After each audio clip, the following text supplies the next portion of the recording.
Dobrý deň, vítajte pri podcaste Regiónu Gemer. Dnes z miesta, kde si Horehronie podáva ruku s Gemerom, z miesta, ktoré sa volá Sedlo z Bojska, budeme mať dvoch zaujímavých hostí, lektora prírodného turizmu Jerguša Tesáka, ktorý nás prevedie divočinou Gemera. Druhým hostom bude Peťo Krušinský, cyklokoordinátor pre Muránsku planinu. S ním sa prevezieme nielen po planine, ale aj po celom Gemeri. No a tradične už s mojím spolumoderátorom Peťom Palgutom zo združenia Gotická cesta. Jerguš, si známy lektorovaním o prírode, o divočine. Ako sa niekto dostane k takejto profesii? No, tak tá cesta je asi rôznorodá, ale konkrétne moja bola taká, že som vlastne ja som odtiaľto z Polhory Pohronskej a vyrastal som v takom prostredí, sme aj chovali nejaké zvieratá hospodárske. Otco bol taký hobby poľovník, takže sme chodili aj do lesa a tam som sa učil a tam ma začínali ako keby zaujímať tie prvé také kontakty s tou divokou prírodou, hej, že potichu treba stopy, hej, som spoznával a tak. No a potom puberta štandard, hej, som si žil nejaký ten pubertiacký život a potom, ako keď to už odznievalo, tak ma zase začala lákať tá príroda. No a začal som sa tu na jednej horárni, som sa dozvedel, že taká univerzita, škola, hej, vo Zvolenie a Banskej Štiavnici, kde sa dá študovať príroda, ochrana prírody a ekológia, tak tam som sa do toho dostal, hej, začal som sa tomu venovať viacej. A potom som začal robiť na Muránskej planine ako zoológ. A tam som si už všímal, keď sme veľmi pekné veci sme zažívali s kolegami, keď sme boli v teréne. A jeden kolega mi hovoril, no vidíš to, keby si to nejakým Nemcom ukázal, čo by ty za to dali? To bola taká fráza jedného kolegu strážcov. A vtedy mi to, že presne, že báče, to je veľká škoda, keď ja toto zažívam tu sám a nemám to s kým zdieľať. A ja som taký zdieľný človek, hej, že ja som spoločenský typ. Tak mi to bolo ľúto. Dlhé roky som veľa pekných zažil takých momentov v tej prírode a už to vo mne tak ako keby postupne rástlo. Až ma oslovil jeden známy, že má takú cestovku Karpatika sa volala, že chodia do Poľska, že či by som nechcel byť tam ako taký sprievodcom alebo lektorom. Tak som začal chodiť do Poľska, do Biešťat. Tam sme sa dohodli s Národným parkom a chodili sme pozorovať zubre, bobre, vlky, medvede, jelene, všetko tam proste bolo veľké Eldorado, pretože ten Národný park funguje tak, že tam sa nepoluje, nestrieľa na zver, takže tá zver je taká pokojnejšia. A po okraji toho Národného parku, ako keby za hranicou, v takej chránenej oblasti krajinej, tak tam sa to dalo realizovať pekne. No a tam postupne som naberal také skúsenosti, chodievali sme na 4 dní na tie sprievody a bola to akože paráda, hej, veľmi veľa krásnych zážitkov sme mali. Tak toto postupne vo mne rástlo, až som sa dostal do toho, že som sa chcel vrátiť, hej, prišli deti, hej, takže už som nemohol si dovoliť také 4-5-dňové výjazdy do zahraničia, takže som si vymýšľal, že niečo tu a keďže Muránska planina je môj domovský národný park, tak samozrejme najviac ma to ťahá ako keby rozvíjať túto formu vzdelávania v prírode práve tu v tejto oblasti.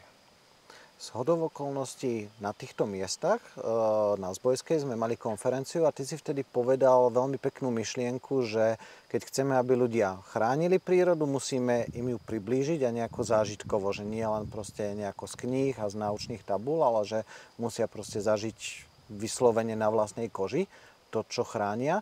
Takže otázka je, že či to robí, že do akej miery je to zážitkové, alebo či proste tá príroda sama ponúkne ten zážitok a že čo je ako keby naozaj taký oddych a čo edukácia v tých tvojich výletoch, ktoré robíš.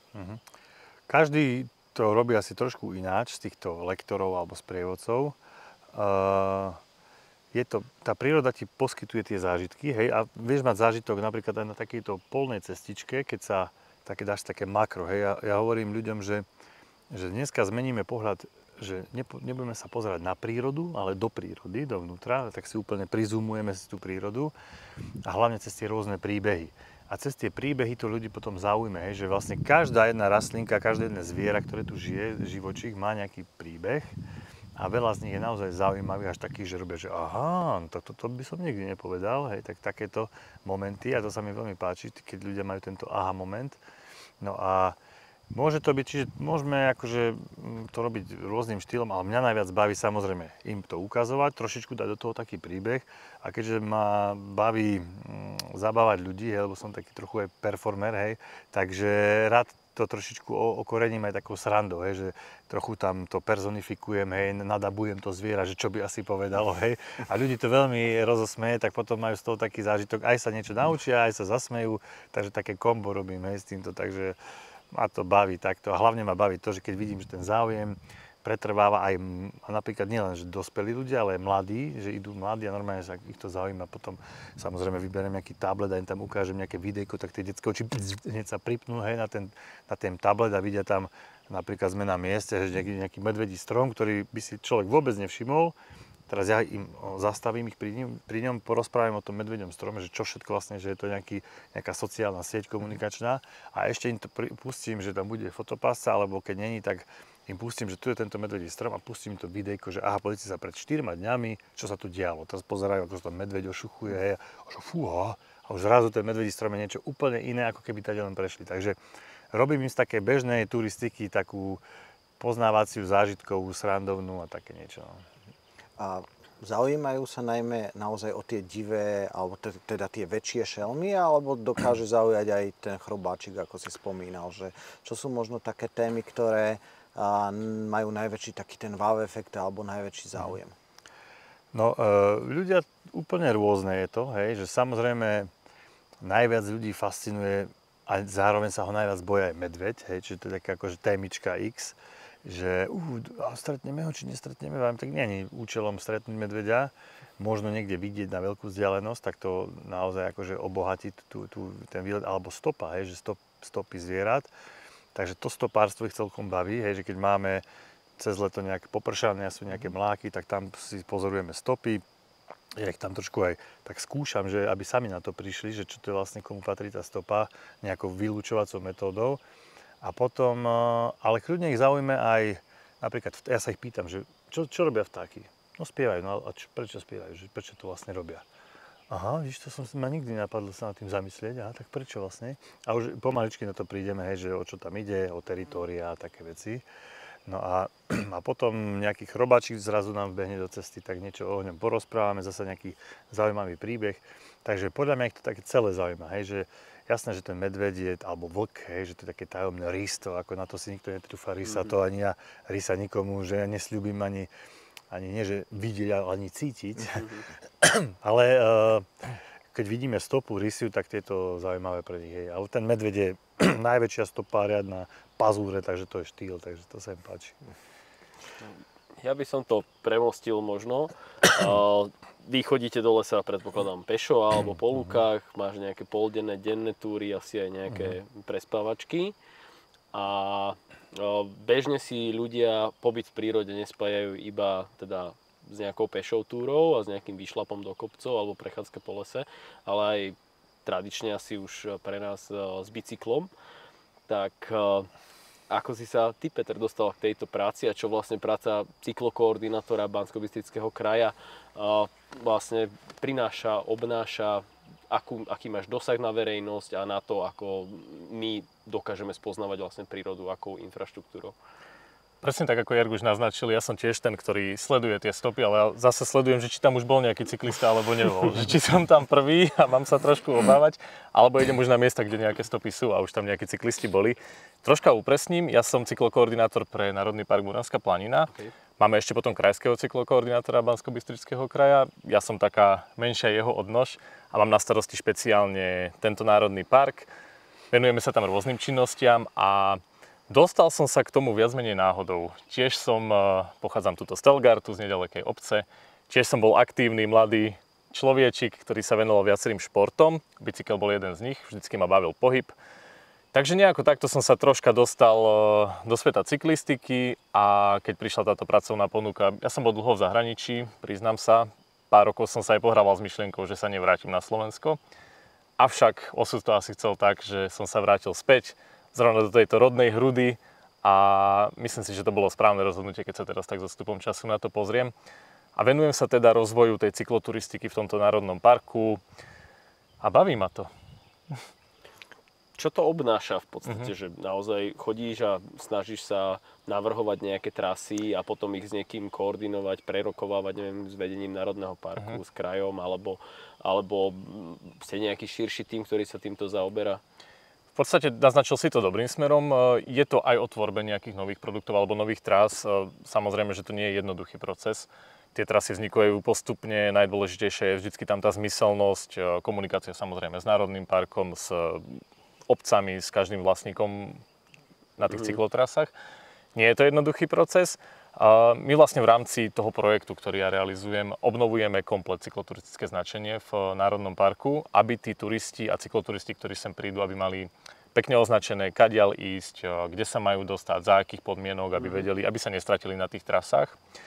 Ďalším bodom tohto projektu je napríklad inštalácia informačných tabulí do každej obci. Čiže v každej obci okolo Národného parku bude nainštalovaná veľká informačná tabula, na ktorej bude cykloturistická mapa. Zase je to koordinované s Národným parkom, budú tam taktiež zásady správania sa v Národnom parku, tipy na výlety z jednotlivých lokalít. Čiže celkovo na ten rozvoj cykloturistiky, ale aj turistiky v tom Národnom parku je to zase taký maličký bodík, ktorý môže tým ľuďom ponúknuť nejaký tip na výlet.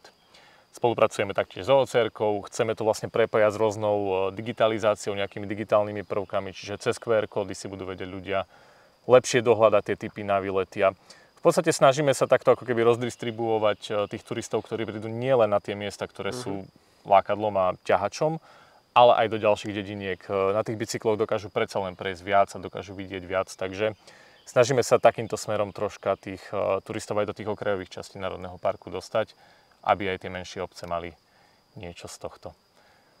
Na prvý pohľad možno nesúvisí Jerguš a nesúvisíš ty, ale nie je to celkom tak, lebo ty si hovoril, že chceš robiť sprevádzanie do prírody na bicykli a to je veľmi zaujímavé. Ja takýto produkt poznám väčšinou z mestského prostredia a je to asi iné chodiť niekde po mestskej urbánnej oblasti a ukazovať tam tie historické budovy, ako ísť niekde do prírody. Ale možno sa mýlim, takže kľudne mi povedz viac o tomto tvojom zámere.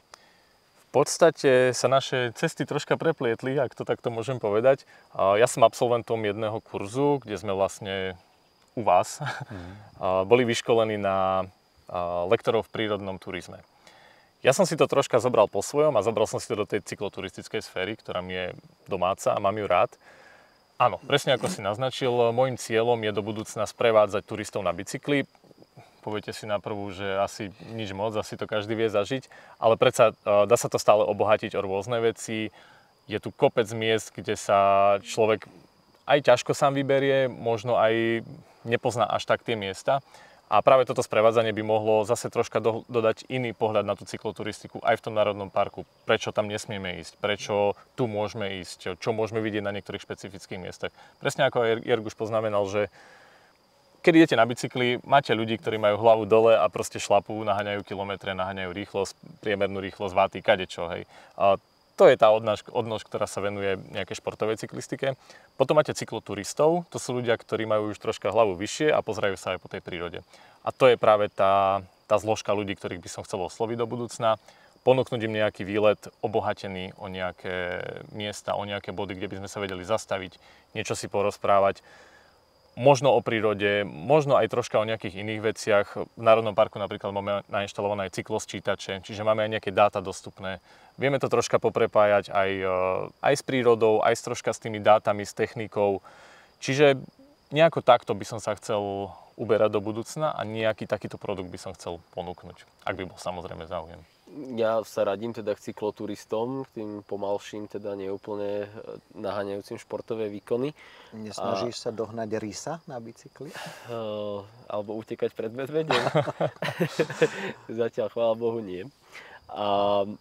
Takže momentálne necestujem veľa, poviem to takto.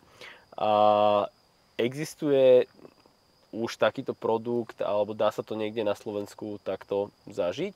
Alebo niekde v blízkom okolí? Teda, či si sa niekde inšpiroval, alebo ti to len tak skreslo v podstate taká kombinácia tvojich záujmov?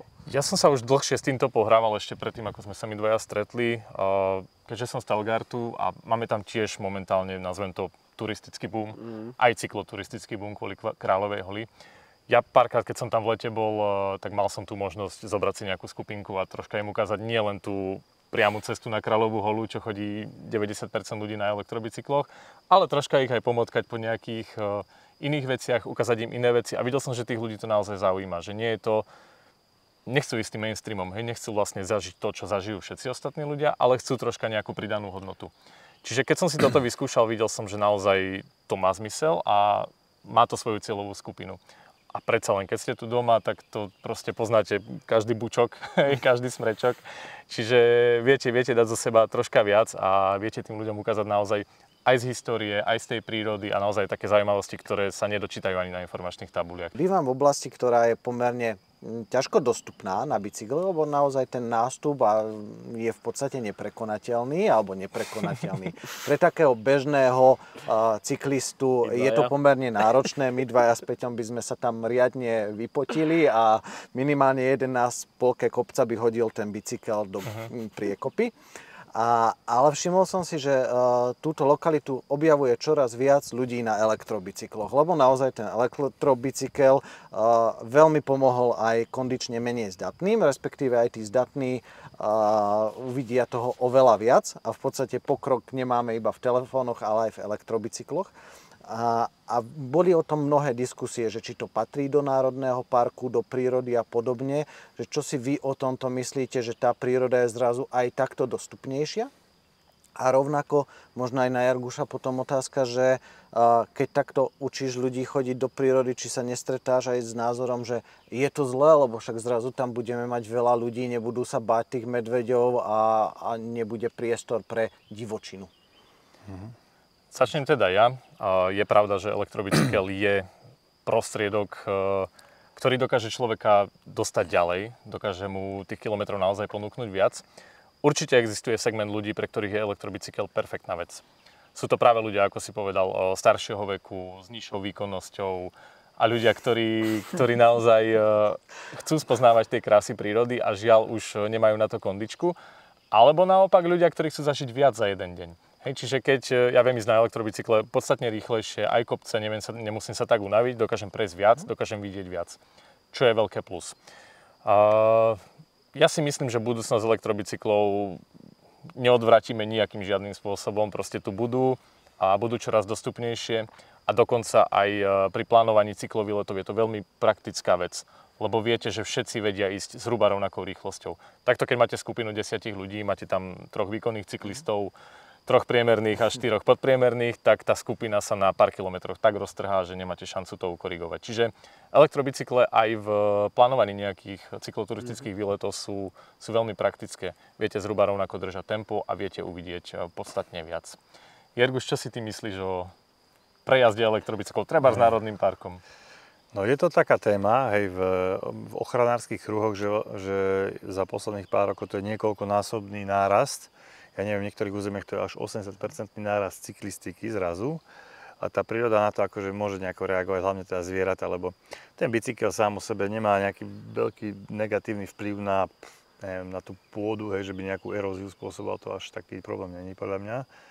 Skôr na to môže byť problém, že tie zvieratá, hej, ako na to reagujú, teda hlavne veľké zvieratá, hej, nejaké muške, to je asi jedno, ak vyslovene mu neskončí niekomu ústa, že sa pridrhne s ňou. To sa ti musí každú sezónu stať, lebo to potom nie si ani cyklista, keď nevieš muchu za sezónu. Dobre, kým je to malá muška, dobre, horšie osa nejaká, keby vletela. No, ale teda, čo je veľmi dôležité, a podľa mňa je to aj súčasť toho ako keby takého cyklu sprevádzania, hej, že postupne ako keby aj vzdelávať tú cykloverejnosť aj tým značením, aj nejakými informačnými takými tabuľkami, aby ľudia rešpektovali, že idete do tej prírody za tým, že si chcete tú prírodu užiť, tak aj rešpektujte, že aby tá príroda si užívala v úvodzovkách to, že tam ste a že tam nespôsobujete nejaký stres. Lebo sú miesta aj na Muránskej pláne, ktoré sú zatiaľ ako keby také tabu pre spustenie cyklistiky.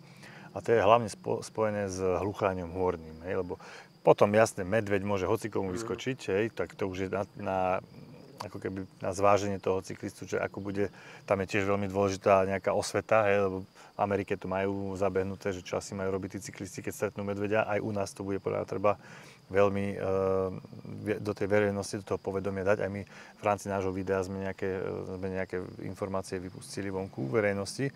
No, ale teda vrátim sa k tomu Hlucháňovi. Hej, Hlucháň je glaciálny relikt, je to pozostatok doby ľadovej, zostal tu uväznený na niekoľkých posledných kopčekoch slovenských Karpát, hej, čo máme tu Vysoké Tatry, Nízke Tatry, Muránska plaňa, možno trošku Stolické vrchy ešte, Veľká Fatra. A týmto asi aj končí, hej, že väčšinou už je v ostatných už je na pokraji vyhnutia. A on teda ten Hlucháň tým, že on veľmi pomaly reaguje na nejakú zmenu prostredia, nevie sa tak rýchlo adaptovať, ako medveď sa adaptuje tým, že chodí k nám, že nás začal tolerovať, to je jeho adaptácia na prežitie. Keby nás netoleroval, tak by utekal neviem do akých dolín, ktoré už ani nie sú poriadne, nejaké nedostupné a tým pádom by možno hynul takisto ako Hlucháň. Čiže Hlucháň sa až tak nevie rýchlo adaptovať a teda deje sa taká vec, hej, s cyklistikou. To je taký paradox cyklistický, hej, že človek, bežný turista, kráča a väčšinou sa rozprávajú ľudia, hej, idú pomaly a každé zviera má čas trochu akože sa uhnúť. Auto vrčí, motorka až príliš, hej, motorka je veľký problém, tá robí velikánsky hluk a bicykel je rýchly a tichý. A kým ešte neboli elektrobicykle, tak do kopca bol pomaly, hej, dýchčali všetci, ale do dola bol akože relatívne rýchly a tichý. A zviera ani v evolúcii ešte nemá, konkrétne Hlucháň, hrkot reťazky, napríklad nemá on evolučne na to ako keby nejakú vrodenú reakciu. On musí vyhodnotiť, že čo to vlastne za zvuk počúva a deje sa taká vec, že napríklad v tomto období je sliepka, hluchánica, možno ich je tam 20 alebo 10 alebo 15 na Muránskej planine a oni sa starajú o tie malé kuriatka. Takéto sú kuriatka, teraz tam prechádzajú niekde a oni chodia aj po cestičkách a zobkajú kamienky, to sa volá gastrolity a to je to, lebo oni žerú pomerne takú tvrdú potravu, rôzne semienka a preto musia zobkať tie kamienky a svalom v žalúdku takto to domliagajú, aby sa to vlastne rozdrobilo v tom žalúdku, aby to vedeli stroviť. Takže preto chodia aj na tie cesty, tam si vyzobkávajú. A zrazu z ničoho nič vyletí cyklista, tak ona v panike takto akože efekt granátu, hej, že do všetkých strán sa rozletia. Cyklista, čo to bolo, ani nevie, ide ďalej. A zrazu Hlucháň sa sadne a oni sa musia povedať, ona začne kotkodáka a začnú sa hľadať. No a potom máme tam predátorov rôznych, zrazu to počuje kuna, líška, jastrab, neviem čo. A oni, kým sa nájdu, zrazu môže sa stať, že predátor to takisto počuje a tým pádom ako keby nepriamo vplývame na zvýšenie predácie. Hej. To sú reálne situácie, ktoré sa udiali, aj sa dejú. Čiže ten Hlucháň potom vlastne sa začne vyhýbať tým miestam a takže toto je taký najväčší problém, že Muránska planina a cyklistika skrz planinov je práve toto. Hej. Čiže to je veľmi dôležité aj tým cyklistom vysvetliť. Chodíte, máte prírodu radi, rešpektujme tento druh, je veľmi vzácny a preto buď teda skúšajme nejaké varianty, ako to tak spraviť, aby ten Hlucháň tam žil a aby tam aj nejaká cyklistika bola, alebo zatiaľ na teraz to tak nechajme, uvidíme, sledujme aj tú situáciu. Rôzne štúdie sa dajú robiť, dá sa to nejako pozorovať. Takže toto, čiže tá cyklistika je za mňa OK, ale určite treba dbať na to, aby rešpektovali tie cyklotrasy, ktorých je pomerne dosť veľa kilometrov, tu máme tú sieť.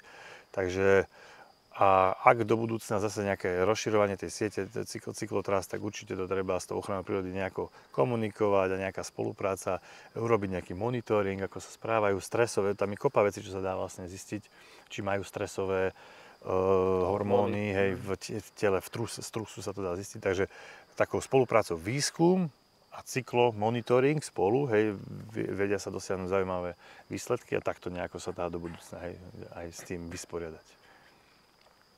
Ešte len možno pripomeniem, že v podstate všetky nové cyklotrasy, ktoré vznikajú v Národnom parku, tak boli konzultované práve so správou Národného parku už dlhodobo aj pred vzniknutím tohto projektu a boli práve smerované tak, aby neohrozovali to samotné jadro Národného parku, kde podobný efekt a podobný, nenazvem to problém, ale situácia vlastne nastáva. Ešte možno, Jerguš, keď nám môžeš povedať, že v akom období sa hlavne toto deje, kedy ten Tetrov je taký zraniteľný? No, tak ten začiatok leta. Jún, júl, to sú také, už v auguste sú oni veľké, už vedia lietať, takže august je už povedame OK, ale jún, júl, určite sa treba komunikovať so Šumavou, s Krkonošmi, kde majú nejaké skúsenosti s tým, takže aj my dávno, keď som robil na správe parku, tak som volal, lebo bola taká snaha už skorej prepojiť tú planinu celú, ako keby tou cyklotrasou. Aj tak chodia tí cyklisti na zbojníka a Takže teraz ako keby sa ten výskum začal robiť, tak vieme, že niečo sa deje a sledujme, hej, ako na to reagujú hluchani. Či sú s tým OK alebo nie. Lebo mi rozprávali aj zo Šumavy, že ak to tam je dlhodobo a ten hluchan tam je, že nemá iné stresové faktory významné, tak on si na to nejako postupne zvykne, prispôsobí si aj to pre neho OK. Ale ak je to, že nebolo nič a zrazu to nárazovo, čo aj tá e-bajková situácia, hej, to vyskočilo v horizonte 2 rokov, tak tam to pre neho môže stresové byť. Hej. Čiže to treba všetko vyhodnotiť a sme ľudia múdre bytosti, tak hádam, vieme to nejako sa k tomu postaviť. Tiež by to tak bolo. Aspoň mali by sme byť, no dúfam, že koľko nás bude. Ja premostím, prepáč Jaro, drž otázku. Budem držať aj otázku, aj myšlienku. Ja premostím z takejto vážnejšej témy teda na zasahovanie do prírody. Ja som tiež sprievodca. A ja vždy dostávam pri rozhovoroch takú otázku, na ktorú mám málo kedy dobrú odpoveď. Máte nejaký zážitok s vašimi klientmi, humorný, alebo taký, ktorý vám utkvel nejakým spôsobom v pamäti? To je pre mňa veľmi ťažká otázka vždy, lebo takých situácií sa stane veľa, ale či už priamo na Muranskej planine, alebo kľudne aj v Poľsku, proste niekde inde, že ťa nejaké dieťa prekvapilo nejakou priamočiarou otázkou, alebo stane sa hocičo, no. Ja si odpoviem prvý, lebo ja budem stručnejší ako Jerguš určite. Ja keďže začínam s týmto celým produktom a celým sprievodcovaním, tak ešte takéto skúsenosti nemám priame, ale teším sa na tie, ktoré prídu. Jerguš, slovo je tvoje. Tak tiež som musel zahlbiť sa v histórii mojej mysle, ale z Muránskej planiny ma napadlo také, že tí ľudia, ktorí prídu, najčastejšie nie sú to žiadni pytliaci, ktorí teraz si prídu spoznať chodničky so mnou a potom tam budú chodiť pytliači alebo zbierať parohy, čo si veľa ľudí myslí tak. Hej, ale veľa ľudí si takto myslí, že to nebudú tam potom chodiť. Nie, väčšinou sú to rodiny s deťmi, hej, to je najčastejšia skupina, ktorá chodí. No a som videl na deťoch, že akože áno, príroda ich zaujímala, ale skôr si fičia na Harry Potterovi a Pánovi prsteňov. Tak som na jednej trase vlastne som úplne zmenil a už máme aj prví e-bikery, alebo ktorí môžeme sa ich spýtať, ako sa majú, že či nestretli hlucháňa. No, a tak som vlastne musel trošku prispôsobovať, hej, lebo to je dôležité ako keby vedieť sa prispôsobiť tej skupine. A keď máte dospelé, tak vidím, dobre, rodič je šťastný, keď sa dieťa akože nejako obohacuje. Tak som zmenil sa na Aragorna, hej, z tohto a potom aj bol som trošku Gandalf, takú palicu sme našli a išli sme touto čertovou dolinou, no a potom samozrejme nás naháňali škreti, tak on mal taký prútik, hej, od Harryho Pottera, ja som mal tú Gandalfovú palicu a museli sme normálne celú tú tiesňavu, ako začínali, sme museli takto zbúrať a odísť preč. Hej. Takže sa nám to podarilo, nedobehli nás škreti, takže takéto situácie sa občas dejú. You cannot pass! Hej. Tak som musel tam bakulou buchnúť. To sa mi stalo, to je vlastne ako keby musíš prispôsobiť tomu publiku niečo. Hej. Tak som musel byť trošičku aj čarodejník vtedy chvíľočku. Ja som práve stratil tú moju pôvodnú myšlienku, lebo som úplne v šoku, že ty tu že? dáš Čertovej doline Gandalfa, jasne, že my tu väčšinou počúvame, aký musíme byť tradiční a žiadny iný. A proste v Čertovej doline bol Gandalf. Budzok a Jakuba Surovca si mal zobrať. Mohol byť taký čert, alebo čo to je jedno. Proste tie deti, keby som im tu začal akože Linda tancovať v Bojnickej, tak asi by ich to možno tak neoslovilo, lebo práve v tom momente žili fantasy svetom, tak sa mi to trošička tak akože... A nečudo, lebo tá dolina je naozaj, dokáže pripomínať. A dobre to pôsobilo, vieš, že som teda, vieš, tá detská fantázia si všetko doladí. Zakývame cykloturistom. Ahojte. Ahojte. Budete v pozadí, hej, to OK. A vidíš bez e-bajkov pekne za svoje. No, vidíš to, ty si to vyšlapali. Ty si zaslúžia tú večeru. Halušky. No a potom ešte bola taká jedna, ale to nebolo už na planine, to bolo tam v tom Poľsku, keď nám zubrek, my sme spali pod takou brezou a teraz sa zobudíme a zubrie stádo bolo pri nás. A tak pozeráme, teraz tie zubre sa tam naháňali, pásli sa, fúneli tam, oni taký hlboký tón majú, podobne ako diviaky, podobne to znie. A začali si líhať okolo nás a oni o nás vôbec nevedeli. A taký východňar tam bol. Tašicko som zažil, no tá so zubrom ešte nespal nikde. A tu sme sa akože tak trošku zasmiali, tí nás počuli a odbehli preč, tak to bola taká sranda, že sme so zubrami sme ešte nespali. No, tak také rôzne. Ja mám ešte z našej činnosti skúsenosť, že väčšinou tie náučné tabule sú tiež zaspávajúce, že pri tretej vete odspíš a v zásade na náučné tabule o prírode sa dáva vlk a rys. Že musí tam byť vlk a rys. To je také zlaté pravidlo, že síce ho v prírode ani na tom chodníku neuvidíš, ale je tam. Neviem prečo, lebo radšej by som si prečítal niečo o zvierati, ktoré vidím. A máme veľmi pekný náučný chodník spravený na Prednej hore, spája Prednú horu a Muránsku hutu. A tam je najpopulárnejšia tabula alebo zastavenie, ktoré hovorí o zvieracom truse. Sú tam usušené tie pozostatky zvierat v prírode. Takzvané hovienka. Presne tie. Ale deťom sa to najviac páči, že wow, hovienka. A na druhej strane je to veľmi pekné, lebo je to niečo, čo fakt po tých zvieratách vidíš možno rovnako často ako tú stopu v blate. A zároveň nevidíš tie zvieratá. A vieš sa s tým aj stotožniť nejakým spôsobom teda? Presne túto tabulu som si aj ja všimol. Viem, o čom rozprávaš a v podstate asi jediná, ktorú som si tak hlbšie preskúmal. Ja sa z toho smejem, lebo tá hovienkológia, to je jedna veľká časť môjho výletu, pretože tam my vieme preštudovať toho hovienku, že čo všetko tam, že čo žral, kto to bol, kde až bol, čo má vlastne ako keby, čo je obsahom toho. A napríklad sa niekedy, že nejaké kunie hovienko, ešte mám také, že 3 typy zvierat, že jednému typu je to úplne jednodekaká, druhé si vyslovene akože potrpí, aby to bolo viditeľné miesto, takže sa potrebuje pochváliť a potom je ďalší typ, ktorý to úplne skrýva, napríklad ten rys alebo mačka divá. No a tak tá kúna, tak tá si to niekde tak vy ako exponát si to nechá niekde na nejakej skalke a teraz sa v tom vrtame, tam vidíme spodná sánka z nejakej myšky a tak a myšku zjedla a potom niečo a ľudia takto pozerajú, fúja, to ma nikdy napadlo sa šprtať v hovienku. A zrazu ďalší rozmer, takže to je taká sranda celkom, takže to je hovienka. A deti to veľmi rozosmeje, keď niečo s hovienkom, tak sa smejú. Áno. Už len to slovíčko poteší. Mám doma malé deti, takže áno, sme teraz v týchto témach, relatívne ich objavujú. Ja mám zase pod strechou kunu, takže môžete niekedy prísť sa pošprtať. Že čo papala. Jerguš, spomínal si hlucháne. Sú určite veľmi vzácne. Muránsku planinu si ľudia zároveň spájajú so sislami, spájajú si ju s norikmi muránskymi na Veľkej lúke. Čo je pre teba možno také najvzácnejšie na Muránskej planine a zároveň čo sú aj také tvoje najobľúbenejšie miesta, kam chodíš? A rovnakú otázku potom by som dal aj Peťovi, že čím je pre vás Muránska planina top? No, podľa mňa jedno z veľmi pekných miest je toto za nami, tá Čertová dolina. Je dokonca sprístupnená, takže je to super, že tam turisti si to môžu pozrieť, takú malú tiesňavku.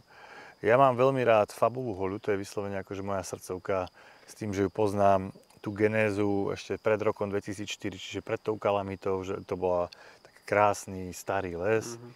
Potom prišla kalamita, úplne to dovárala celé, potom bola veľká diskusia, že či to nechať, či to vyťažiť, čo s tým spraviť. Zostalo to tak. A teraz tam vidíme krásne znovu zrodenie tej Fabovej holy, že ľudia to z diaľku si pozrieť, však tu sú suché stromy, ale už tam rastie nová generácia lesa, veľmi pekný a rôznorodý les, si to vlastne príroda namiešala tak, ako uznala za vhodné. A máme tam dokonca od tej Fabovej holy, máme teraz vlastne naše občianske združenie, ktoré tu malo projekt, tak spravilo také naučné filmy, veľmi pekné a jeden z nich je aj o lesoch, aj o Muránskej planine, či o Fabovej holi, takže pre mňa Fabová hoľa samozrejme veľká stožka, veľmi pekná. Tým, že som robil ako zoológ a ako strážca, tak chodíme na také miestečka tajnejšie, takže pre mňa sú hlavne tá Fabovka a tá veľká stožka Nižná Kraková, veľmi pekné miesto, plné pokoja, takže toto asi sú moje také hitovky. To si budem musieť aj bližšie pozrieť, kde sa tie miesta nachádzajú. Takže aj posluchači určite si to radi vyhľadajú. Čo ty, Peťo? Ja z pohľadu cykloturistu, samozrejme tiež Národný park Muránska planina, veľmi, veľmi pekné miesto, celkovo ponúka kopu možností. Ako rodák z Telgartu mám takú špeciálnu jednu cyklotrasu, kde prechádzate rovno cez 3 národné parky, keďže tam sa stretávajú Nízke Tatry, Slovenský raj, aj Muránska planina. Veľmi pekná trasa z Červenej skaly na Veľkú lúku, v podstate pekná cykloturistika, troška do kopca. Veľká lúka sama o sebe ponúka krásne výhľady. Teraz v kombinácii s tým Norikom Muránskym je to naozaj nádherné miesto. Často sa tam stane, že sa voľne bicyklujete pomedzi tieto koníky. Musíte byť samozrejme trošku opatrní, lebo predsa je to len koník a veľký bicykel, takže... Ale tá príroda a ten kontakt s tou prírodou je tam doslova, že na dotyk. Taktiež veľmi pekné miesto je zrovna za nami, či je to Salaš z Bojska, alebo teda Sedlo z Bojska, ale aj Burda, na ktorú sa dá dostať aj z Horehronskej, aj z tejto strany. Tiež je to miesto, ktoré vlastne prepája, ako si aj na začiatku spomenul, región Gemer a región Horehronie. Aj čísla neklamu a dáta neklamu, je to naozaj najnavštevovanejšie miesto z pohľadu cykloturistiky v Národnom parku. Čiže prekonalo dokonca aj to okolie Muráňu, kde je v podstate viac turistov a cykloturistov. Takže tá Burda je tiež veľmi pekné miesto, veľmi zaujímavé. Sice je to troška komerčnejšie, hej, nenájdete tam ten úplný pokoj, ale je to zase z pohľadu cykloturistu veľmi ľahko dostupné a veľmi pekne dostupné a na e-bajkoch a ešte aj s úsmevom dostupné. A taktiež ešte mám rád cykloturistiku, keď vy idete na Veľkú lúku, tak smerom na Muránsky hrad. Tam by som rád aj upozornil, že tam cyklotrasa v istom mieste končí. A myslím, že tam budú do budúcna nainštalované ešte ďalšie cyklostojany, to vlastne Národný park sľúbil, uvidíme. A mali by tam byť nainštalované, kde sa bicykle odložia a ďalej na Muránsky hrad pokračujete pešo. Čiže treba sledovať značky a treba sa riadiť tým, čo cykloturistika ponúka, ale aj čo zakazuje. Peťo, a keď si začal s tým pridávaním typom a ešte mám rád toto, Gemer nie je len Muránska planina a nie je to len príroda, takže páni, máte na Gemeri radi niečo, alebo chcete niečo vidieť, čo sa netýka Muránskej planiny a netýka sa prírody? Peťo, ja ťa môžem predbehnúť a teraz by som to spojil práve, že pre mňa je tradične dneska, že cyklovýlety. No mne sa veľmi ráta tým, že som fungoval hej, na tom gemerskej vrchovine, teda tá dolina gemerská alebo revúcka, tak ja som si veľmi obľúbil práve tie radkovské dedinky, hej, ako je Radková, Rákoš a tie všetky dedinky. A vždy som si hovoril, že bože môj, že toto keby sa to trošku tomu povenovalo, hej, že to sú naozaj historicky veľmi zaujímavé, tie dedinky sú také, naozaj dýchajú tou históriou. Vedel by som niečo. Dávnou históriou, no. Tak to by sa mi veľmi páčilo, že to je také super, také cyklovýlety po týchto zabudnutých dedinkách. Nie sú aj poprepájané dosť hodne, akože aj tam pár starostov uvažuje nad takýmito akože spojeniami tam by a to, akože, asi keby sme žili v inej krajine, viacej na západ od Slovenska, tak asi by to bola vychýrená nejaká cyklodestinácia, karavány, agroturistika, ľudia by si v tých domčekoch, tam som mal veľmi zaujímavé zážitky z tých opustených domov, takže mne sa tá oblasť veľmi páči, čiže by som akože, neviem, od Ľubeníka do Prava, voláte sa tam odbočia tou cestičkou a tam tými cestičkami, táde by som si behal. To je podľa mňa na cyklovýlety super. A viem, že ich nemáš rád, ale túto lokalitu práve čoraz viac objavujú motorkári, jednak okolo Železníka, ale aj medzi Jelšavou a Hnúšťou, lebo naozaj tie cesty sú klukaté, klopené, sú to v podstate tie pôvodné cesty, ktoré boli využívané ešte v stredoveku, akurát je na nich asfaltový povrch, takže práve motorkári sú, ktorí ich tak intenzívnejšie v súčasnosti objavujú. A tak tieto motovýlety také po bežných cestách kľudne, nech sa vozia. Hej. Toto bol taký nápad, akože, že áno, lebo na väčšine spojníc je vlastne kvalitný asfalt a nízka premávka, takže akože to stretávanie cyklistov a motorkárov na tých istých miestach v podstate v dolinách gemerských je relatívne hojné, teda, alebo začína byť v posledných rokoch. Nie sme úplne proti tomuto trendu, takže pozývame aj motorkárov, nie samozrejme do päťky ochrany na Muránsku planinu, ale Gemer má rôzne miesta, kde sa dá zastaviť. Ja by som ešte k tým typom aj troška cyklovýletov pridal určite gemerské spojky, kde som prednedávnom bol a akože klobúk dole, je to vlastne najdlhší cykloturistický tunel v strednej Európe, v Európe. Mám pocit, že v Európe Mám dokonca. Pocit aj ja, a tretí na svete. A tretí na svete, akože halo, to je vec, to je veľká vec, takže zážitok neskutočný, v strede totálna tma, totálne ticho a určite obrovský unikát, ktorý treba navštíviť. A je to troška z tej histórie, aj z takých technických pamiatok veľká zaujímavosť. Aj tá infraštruktúra okolo sa mení k lepšiemu vďaka teda obciam a podnikateľom z okolia, takže a je to veľkým ťahákom, akože ja môžem povedať, že ľudia, ktorí prídu do Rožňavy, tak vedia o tých spojkách, buď ich priamo majú v pláne navštíviť, alebo o nich počuli a zaujíma ich to, takže je to taká jedna z vecí, ktoré ľudia akože poznajú o Gemeri a je to zaujímavá časť vlastne našej histórie. Poznajú a dúfam, že začínajú aj vyhľadávať vo väčšom množstve. Tiež nejaký cyklus čítať sa tam možno šikne Do budúcna, časom. aby sme vedeli o nejakých dátach, že či to rastie, či to klesá. Alebo či ten, čo vošiel, či vyšiel. Treba mať dva, že 1000 vošlo, iba 200 vyšlo. Či tam nie je nejaký portál, čo ťa... Alebo nejaký pekný veľký medvedí brloch. Alebo, no. Alebo nejaký pekný velikánsky netopier, čo ich tam žerie. Taký kanál by to stačil. Možno, že tam bude aj iný európsky unikát. Cyklopier. Tak, no. A ja sa vrátim k prírode, možno pri poslednej otázke. My sa tu bavíme traja sprievodcovia v podstate, ale čo keď chcú ľudia vyraziť do prírody, netrafia termín, majú nejaké finančné obmedzenia, nechcú sa na niekoho viazať, chcú si proste sami prejsť nejakú konkrétnu lokalitu a možno nie sú úplne čitatelia náučných tabúl, hej, keď to tak poviem. Existujú nejaké iné spôsoby, ako sa dá príroda priblížiť možno aj mladšej generácii cez nejaké prostriedky a naučiť sa naozaj do hĺbky niečo o konkrétnych miestach? No, Muránska planina je v tomto jedna z veľmi mála území, asi druhé územie ozajstný, ako druhý národný park, ktorý má tu vytvorenie takých 5 naučných chodníkov digitálnych, čiže vy si ho prejdete fyzicky ten chodník, ale zároveň si ho stiahnete cez aplikáciu Lesmír, si ho stiahnete do mobilu a potom vlastne počas tej túry po tom naučnom chodníku vás upozorní, že tam bude nejaká téma a si pozriete nejaké videjko alebo animáciu. A konkrétne tu v tejto oblasti sú odtiaľto vychádzajú 2 chodníky. Jeden je geológia, čiže akože cestovanie v čase Muránskou planinou, kde sa dozvieme, že tuto v tejto oblasti bola pred 12 miliónmi rokov alebo 15 miliónmi rokov sopka, kde pozostatky tej sopky sú dokonca aj v tom potôčiku v tom Furmanci, vlastne v Čertovej doline. Takže veľmi zaujímavé veci aj o krase samozrejme sa ľudia dozvedia.